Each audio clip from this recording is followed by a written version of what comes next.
Hello and welcome back to First Amendment Media Sports. Colton Hall and Ben McCann here on this beautiful Tuesday morning, right after the Eagles and Chiefs played on Monday night. Kind of a good game.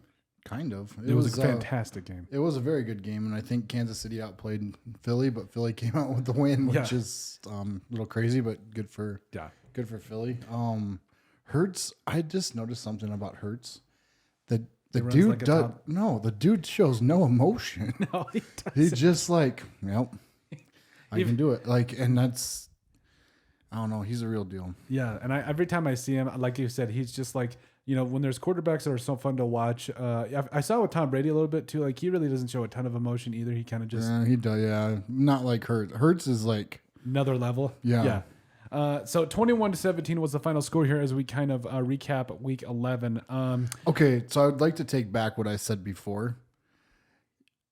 You beat the Chiefs by taking away Travis Kelce because all their other receivers are absolutely horrible. I mean, I understand that he's Travis Kelce. It was like watching New England. Yeah, and like I was waiting for some of these other guys to step up. I mean, Patrick Mahomes threw for 177 yards on 43 passing attempts. 43. And he's supposed to be the best in the world. He's supposed to be the best to do it. We're talking about, I'm not good, no mathematician. We're talking about 4 yards a pass. 4 yards. I do know that the Chiefs lead the NFL in drops, so. Yeah, true. But at the same time, when your leading receiver is Justin Watson, your second string tight end, something's like, you need other people to step up. Well, and the thing is he had a couple drops too. Yeah. He would have been their leading receiver by 30, 40 more yards if he would have caught the... I know. And I think, and Travis Kelce didn't have a bad game, like 7 catches, but I mean, by his standards, it's definitely low, But a 7 for Taylor 44 wasn't and a touchdown. in attendance, was she? I don't believe so. But they didn't keep panning to her, so I'm guessing... Yeah, probably not. Yeah, so, Yeah, and then, Rashee Rice, the rookie, I mean, he showed some flat. Yeah, it is. I'm actually happy for both of them, though. Like, I hope it all works out and everything. But Rashee Rice, 4 for 42. Other than Your that... brother's still cooler than you. Yeah, just letting you know. Jason let a sack come through, though. Yeah, I know. A horrible... Like, it was rough. It was pretty funny though, because like the guy beat him and then he just put his hands on his hips and put his head up in the air. Like, I messed up. Like that, it happens. I mean, it's not like, I think it was against Chris Jones too, if I'm not mistaken. So it's kind of like, I mean, he's one of the best defensive players in all of football. So yeah, that's all he gets paid to. Yeah, they both get. Exactly. So. You guys are both professionals. It's going to happen. So, but the one thing that really did really impress me is. I feel like the Eagles, when crunch time is down and they got to be able to make a play. I mean, Jalen Hurts. I mean, he can get it done. Dude, he's cold-blooded, man. He is. You don't see this very often. And they were down, and he didn't blink. He wasn't. They panned over to him on the sidelines, and he was calm. Yep. He was ready, and I don't think there's going to be a situation that he's not going to be ready for. Yeah, I think, and this team is ready to go to battle with him. So and it's crazy because when you think of a franchise quarterback, a leader of your franchise, a guy that like when things are down, like and you look to for a play, he's that guy every time. Absolutely. I mean, 12 carries for 29 yards, 2 touchdowns. Now for him, that's not amazing, but I mean, he had 2 touchdowns, led you right back in that second half, and. Your defense doesn't let up a single point for the Eagles in the second half against one of the best offenses in the NFL. I don't know if we can do that. I think the Chiefs are a defensive team at this point. That offense doesn't look that great. Their running game, Pacheco had, he looked like he was touchdown. Yeah, I mean but you're gonna have to give up a little bit to get something, and nothing really got started. I mean, they took away the passing game, and to take away Patrick Mahomes that's pretty insane. You got to have. I mean, Travis Kelce. We've touched on it earlier, but you need to have so many other players step up. You got Rashee Rice, you got Kadarius Toney, you got all these guys. Find a way to create. You got to find a way to create passes for other guys, but also they got to get open. They got to start making plays for the rest of this team because it can't just be Travis Kelce and Patrick Mahomes against the world. Like you got to have some type of. I mean, that's what made this team so dangerous when they had Tyreek Hill. It was just you couldn't game plan against one guy. Because you had to have safety over the top of Hill, and then that left the seam routes and stuff open for Hill. Yep, for Kelce. Yeah, sorry. Did you watch the game on the Manning TV? No, I didn't. I never watched the Manning TV. I didn't. I think you have to. I don't know what you have to subscribe to for that, but I didn't know why. Oh, because they had Michael Vick on, and so you got, what was it, 10 yards, and he picked a pass, not a run. I just thought that was pretty insane. Really? Yeah. How are they going to score? Yeah. Because they had to do a prediction of how they're going to score. Mm-hmm. So. Well, then I mean Michael Vick. I mean, and he picked run. No, Michael Vick picked a pass, which I thought was insane. Yeah, for Jalen Hurts to throw a pass instead of run. Quarterback draw. Wow. Yeah, that is like okay. But yeah. So I mean, what did you think of the game overall? Like we said, it was a good game, but I feel like when we go back over this, I mean, the Eagles. I mean, I know we've touched on it in the past when we say they're probably the team to beat. This was the game that was circled on everybody's calendar where you're like, okay, they're a good team. Right now they're 8-1. They're going up against the Chiefs. It's a defending. See, but I still don't think the Chiefs are the best team in the AFC. I get it; they're the defending champion, or whatever. But they lost a lot of. They're not. They don't look like they did last year. Mm-hmm. And I mean, it's time to start striding out. You're in week 11. Yeah. So it's time to. We got to go. Mm-hmm. And I think that, because we've seen it in the past where the Chiefs start the season off a little slow and then they start getting things together. I mean, you're 7-3 now, and I understand that things are, No, that's not a horrible record. No, not at all. But it's like you have to. This is crunch time. This is when you start. Playoff pictures start coming together. So there's a team in the AFC that looks a lot like the Eagles and. The Ravens. Yeah, you're going to have to go through them. Yeah, right now I think it's going to be pretty tough. But no, I was pretty impressed with how the Eagles came back and showed a lot of different things there. And that was without really getting A.J. Brown incorporated into this game. And by the way, Patrick Mahomes got leveled by Hassan Reddick. That dude is a stud. I love me some Hassan Reddick overall. But and can we lose the whole like Mahomes is becoming one of those little like babies. I'm just gonna say he was every time someone touched him, anytime like his receiver dropped the ball, it wasn't he didn't look at the receiver, it was right to the ref. Yeah. Don't be that guy. Just play the game. Just play the game. If it's a penalty, they'll call it. Yeah. Exactly. Well, for the most part. But anyway, so now down to the Vikings and Broncos, the Sunday night game. This one's tough, Ben. I love it. I told you. I let the man cook. There's a lot of things that kind of came to me as I was. I actually didn't even watch the game. It was. I absolutely hate the Broncos too. Yeah. I shouldn't say I hate the Broncos. I don't hate anybody. But. Sean Payton for me is. I mean, and now it came out. I believe it got called out that Kareem Jackson was suspended again for some illegal hits on Dobbs, and so. Dobbs. He actually, and so when I watched the game, Dobbs wasn't the reason that they lost, but he also clearly wasn't the reason that they won. Like you have multiple turnovers. Number one, yes, he fumbled the ball and threw a pick. I'll admit that's not great, but he was also the reason that they were in that game and they were leading at a certain point. But your defense at the end, like Alexander Madison turfs the ball twice in your own territory, which, I mean, I know the Broncos are, like, they're not completely inept on offense, but even the Broncos are going to make plays on offense to be able to score. But your defense lets up a game-winning touchdown, and Alexander Madison fumbles the ball twice. And Dobbs, I understand that, had a couple of turnovers too. Anytime you turn the ball over 3 times, you're not going to win the game. I just don't understand how the Broncos can get teams to play bad. I don't understand it either. It's the Sean Payton curse right now. I really don't understand it, but this is just one of those games where Sutton is the real deal. Yeah, Sutton. I mean, if you don't have him on fantasy now, I don't know what you're doing because he catches a touchdown like every week at this point. Oh, he's starting to click with Wilson, and I think that's what you're missing last year. He wasn't making these plays last year. No, and so Sutton's definitely a good ad. And can I add something here? I feel like Alexander Madison, don't get me wrong. I know I've talked about this before, Ben. The run game's not. But, like, you run for over what? I'm not great at math. So, over 170 yards on the ground, including a touchdown by Josh Dobbs. Ty Chandler needs the football. Here's why, Ben. Because Alexander Madison, 18 carries, 81 yards. Respectable day. Not bad. Ty Chandler, 10 carries for 73 yards. He had almost 10 carries less than Alexander Madison, almost outgained him.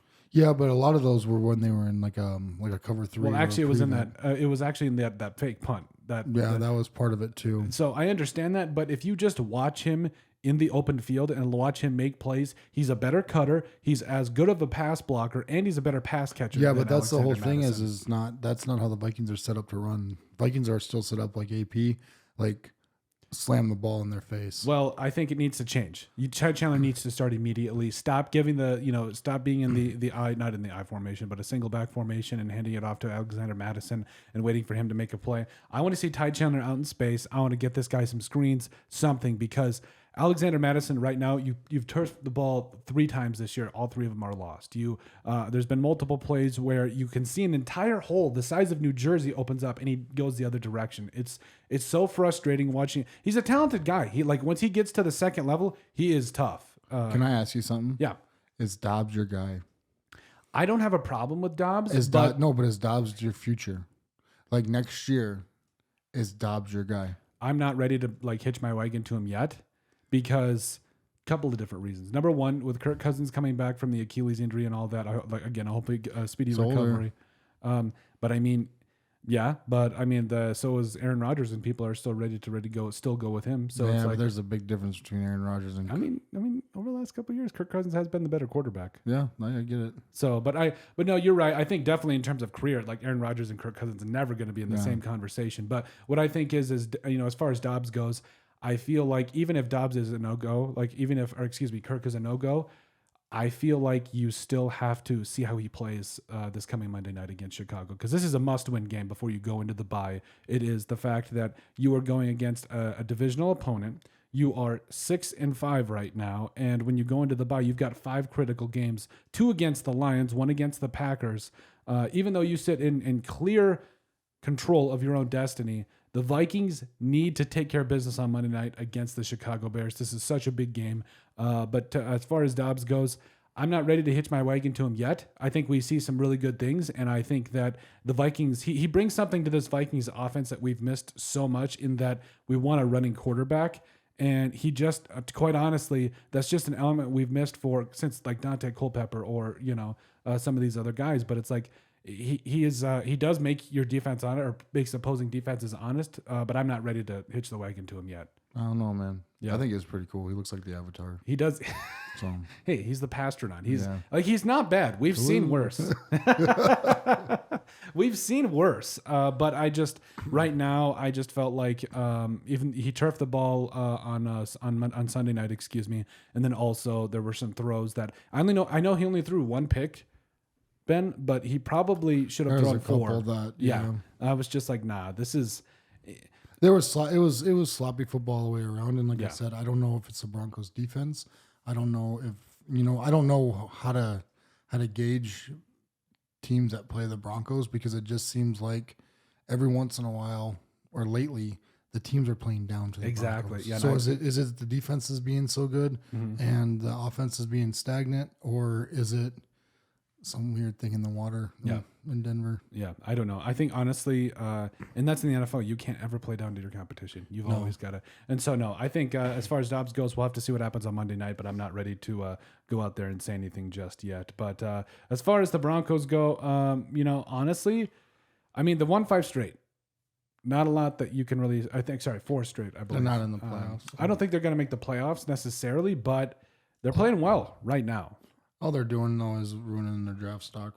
Well, that's honestly, I mean, their defense is finally picking things up, and this offense is gelling. Can we move on from Jerry Jeudy? Jerry Jeudy is not good. Yeah, I want to see more from Jerry Jeudy. I can agree with that. But overall, like Marvin Mims, I would like to see him incorporated more into this offense. Did you see the video of him? He's signing the. He's like, you should score a touchdown today. He goes, man, my quarterback won't throw me the ball. I didn't see that. Dude, Marvin Mims. I laughed so hard. Dude, he was a stud at Oklahoma. He needs to get the ball a lot more. But no, Cortland Sutton is that guy. As far as the Broncos go, this defense is finally playing in a position where it's like, it's not bad. Like we've seen the Broncos kind of somewhat together. Don't know if the Broncos are necessarily a playoff team, but hey, you got to be able to give them credit. They have played well as of late. That's for sure. They've played good enough where Sean Payton's going to get another year. Yeah. But so then you got the Rams and the Seahawks. Ooh, boy. Cooper Kupp, where'd you go? I don't even know how, what's the saying by Michael Scott from The Office? Why are you the way that you are? Because I just look at 17-16. I mean, this is a NFC West type battle that it never really excites me. I mean, but Stafford was back. Yeah, but it doesn't. Like, I mean, and Gino. Gino's Gino, man. Yeah, like, he's penned the letter. He just hasn't sent it. Like, I don't know what's going on. Yeah. There's weeks I think he's walking to the post office. Yeah, and then there's weeks like I mean, he did enough to get. Yeah, he did enough to get it done. Yeah, and I mean, so when you look at this thing in the totality of things, I mean, yes, the Rams took this one. Puka Nacua caught a touchdown. Cooper Kupp, I think he's out with another injury at this point, so it does hurt you a little bit, but overall, I mean, I really don't know what to make of the Rams or the Seahawks right now or the NFC West other than the 49ers right now. But, this defense for the Rams isn't anything to bat an eye at. You can't underestimate them because you got some Hall of Famers on this defense still. But it's just, I don't know. I still. It's nice to see DK getting involved. Yes, finally getting his another touchdown. I'm glad to see that as well. And Jackson Smith and Jigba, can we throw this man the ball, please?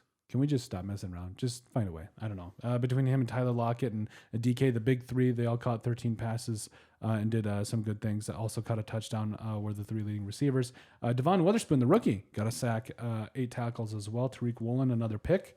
But overall, I don't know what's going on with the Seahawks right now. I feel like, yes, Gino is Gino, but this defense is stepping up. Like, that was the main concern coming into this year was, okay, how is this defense going to step up? And Witherspoon had, he had a sack the other night, or the other day, excuse me, and he's been pretty good. This defense, I feel like, has improved. But, I mean, Gino, I feel like there's got to be a step here somewhere. Yeah, but the thing is 22 for 34, 233 and a touchdown. You're going to have games like that, and the only thing is you got to come on top when you have games like that. That has. And I believe Kenneth Walker, too, the stud running back, did go out as well. So then you rely on Charbonnet, who, I mean, obviously the Seahawks are going to run the football a little bit, but I need more out of this offense. I need more, especially be more explosive. Well, and you got good receivers all around. Yeah. So you got great receivers, 3 really good ones. And not to mention the fact you've got a competent running game. It's like at some point something's got to give. But what do you make of the Rams right now? I think the Rams are old. Mm-hmm. And it's time to rebuild. I just don't know if they're going to yet. Yeah. I mean, Aaron Donald, let's be honest, he's either going to retire or he's going to go to a contender, like a legit contender. Yeah. Stafford, the trade worked good. Could you imagine with him on the Eagles? I could see it. I would hate it so much. This D line is already so good. And you get every good defensive lineman in the league on one team. It just would be not fair. I would lose it. I really would. And I think Cup might finish out a year, but I mean, he's got Triple Crown. He's the guy. Mm-hmm. So I wouldn't think Cup has too many more years left either. Yeah, I don't know. This team, it needs a little bit of juice. It does. I think it's definitely missing something, but I think overall the Rams, they got the win. They're 4-6 right now, but it's just, they ain't going anywhere. Yeah. I don't necessarily see them making the playoffs. No, are the Bills back? They played the Jets. Zach Wilson is now benched. Yeah. So he's their 3rd string quarterback now. How do you go from a starter? You don't even go to the backup. You go to the 3rd string quarter. Your coach is like, you know what? I don't even want you on the bench. I don't even want you on the bench. I don't even want to look at you right now. Go right to the practice squad. Oh man. And he did well against a good defense, but to be honest, the Jets defense didn't look good. It really didn't. Especially when we consider the fact that we were way more excited about how this defense, or we have way higher expectations for the Jets defense, and to get completely shredded by a struggling Bills team right now. Did we finally see the Josh Allen of old, the guy that, or see a guy that finally, hey, is this it? Are we going to finally start seeing him turn the corner? No, and here's why, and it has nothing to do with Josh Allen. Why is that? What is it? It is the fact that they put up 32 points. Mm-hmm. And Stephon Diggs had 4 receptions for 27 yards. I would argue that, to me, that is actually a good thing. Not for Stephon Diggs. It's not. He's not happy. I'll admit that. He is not a happy man. I will definitely concede that. But if you can find a way to spread your ball around to guys like Khalil Shakir. That's your slot. And you know who's opening that slot is Diggs. Mm-hmm. The only issue is Diggs still wants the ball. I understand that. But if you're winning 32-6, I don't care. He does. I mean, that should be the the reason. Minnesota anyway. Yeah, I don't think he needs He's got to get the bag, man. He's got to get his bag. I understand where he's coming from, but at the same time, what do you want? Super Bowl rings or money? Or all You're the not getting accolades? Super Bowl rings with this team. He knows that. I don't know because You don't know? here's why. Okay. Because I think coaching makes all the difference in the world. Okay. And with letting go like a week after you let go of your offensive coordinator with that shackle on Josh Allen, now he comes out the next week and has a good day. I mean, and it looked like he was kind of getting back to his old self, not running as much as he has in the past. He was running for space. Yeah. He wasn't looking at running downfield, but he was running to create time so you get the ball out. Yep. But he did get the ball out pretty quick for the most part. I mean, he was hitting his slots over the middle and stuff. So, I mean, yeah. I don't think you could ask for anything else from this team right now because Ty Johnson, the rest of them, I mean, James Cook caught a touchdown. Beat Baltimore. That's the team. Yeah. I'll admit I'm waiting for a bigger game right now, but this was a game where Miami. I mean, you're going to have to go through Miami. Miami's a good team. Mm-hmm. You know, I think, and like I said, hopefully the shackle of not having the OC that just, I feel like we saw a different Josh Allen the other day. So, but overall, this defense too, bless you. excuse me. This defense also was pretty.